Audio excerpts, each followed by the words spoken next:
గురువుగా వినాయక్ గారు ఎవరిని ఆరాధిస్తారు? మా సాగర్ గారు. సాగర్ గారు. ఎందుకంటే ఆయన ఒక సన్ లాగా నన్ను ట్రీట్ చేశారు. ఓకే, మీరు ఆ మాట అన్నారు కాబట్టి ఆయన ఏమన్నారు ఒకసారి విందాం. వినయ్, నేను సార్ ఏం లేదు, రాగు చాలా పెద్ద హిట్ ఇచ్చావు. సేమ్ టైం ఖైదీ 150 కూడా చాలా పెద్ద హిట్. చిరంజీవి గారు లాంటి ఒక పెద్ద హీరోతో 2 సినిమాలు చేస్తాం. I feel very proud. And నీతో చేసినంతకాలం యాజ్ ఏ డైరెక్టర్గా నేను చాలా బర్డన్ తగ్గించుకునేవాడిని. ఎందుకంటే ఆల్మోస్ట్ వాళ్ళు నా స్క్రిప్ట్స్ మంచి చెడు అన్నీ మీరే చేసి చూసుకునేవారు. ఇలాగే ఇంకా నువ్వు చేయవలసిన హీరోస్ మహేష్ బాబు ఇంకా ఉన్నారు. వాళ్ళతో డెఫినెట్గా చాలా పెద్ద సినిమా, అంటే సంథింగ్ లైక్ హిస్టారికల్గా సమ్ రాజరాజ చోళన్ ఇలాంటి కథ ఒక మెగా సినిమా చేస్తామని ఆశిస్తున్నా, చేయాలని కోరుకుంటున్నా. Thank you. చాలా పెద్ద బర్డెన్ మీ మీద పెట్టారు. మరి మేము ఎప్పుడు చూడొచ్చు అట్లాంటి జోనర్ మీరు తీయటాన్ని? అది చాలా కష్టమైందండి. దానికి చాలా పెద్ద గుండె చాలా ఇదిగా ఉండాలి.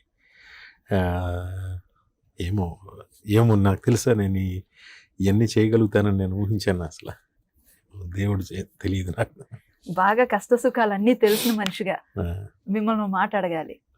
సక్సెస్కి ఫెయిల్యూర్కి మీరు ఇచ్చే నిర్వచనం ఏంటి?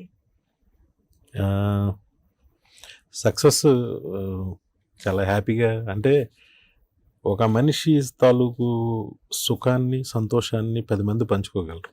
ఒక మనిషి తాలూకు కష్టాన్ని మాత్రం అతనే అనుభవించాలి, అంతే. అంతకన్నా ఏం లేదు. బా, లోతైన మాటను చాలా సింపుల్ గా చెప్పేశారు మీరు. చాలా పెద్ద బర్డెన్ మీ మీద పెట్టారు.